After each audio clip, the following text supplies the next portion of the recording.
I'm Mike Laidlaw, lead designer for Dragon Age 2, and today we're going to take a look at some PC gameplay and the two different ways you can play Dragon Age 2, as an action RPG, adjusting your strategy on the fly, or with a more considerate pause and play approach, issuing your orders tactically. Let's take a look.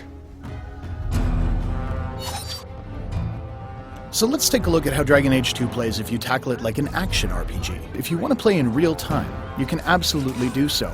The rogue really shines here, able to move quickly around the battlefield, get into position, and separate out enemies. Of course, once you get into the thick of things, you'll notice you can fluidly move between characters. Mages, of course, shine when groups are clustered, while a stealth character can deliver vast amounts of damage from the safety of shadows. And with the enemies torn to pieces, it's just a matter of switching back to Hawk to pick up the stragglers.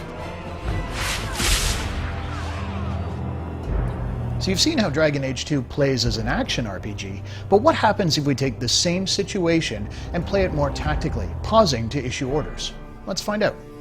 With the game paused, let's take a look at our situation. We have enemies that are going to move forward towards Aveline, our tank, so what we'll do is taunt them to ensure they cluster up around her. At the same time, we'll lay down a clever trap using a glyph of paralysis that should hold the majority of them in place.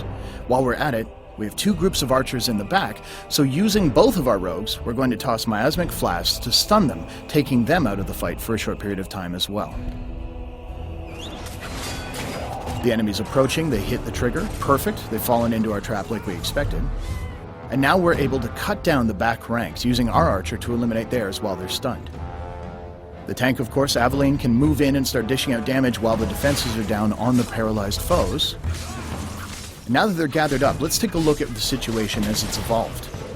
Switching to Hawk, you'll notice that the enemies are all kind of standing in a row, perfect for a knockdown attack, which will scatter them off their feet and unable to move out of a rain of arrows that Varric will lay down over the battlefield.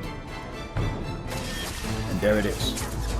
Now switching back to our mage, we register the enemies are starting to weaken. We're going to use a top-tier mage ability, Firestorm, raining down from the heavens to eliminate the last of our foes. So this is just an example of how a well-coordinated team can deal with an encounter where they're vastly outnumbered. So there you have it. Dragon Age 2 can be played with the smooth, responsive controls of an action RPG, or more tactically, pausing and controlling your actions that way, or of course, any combination of the two.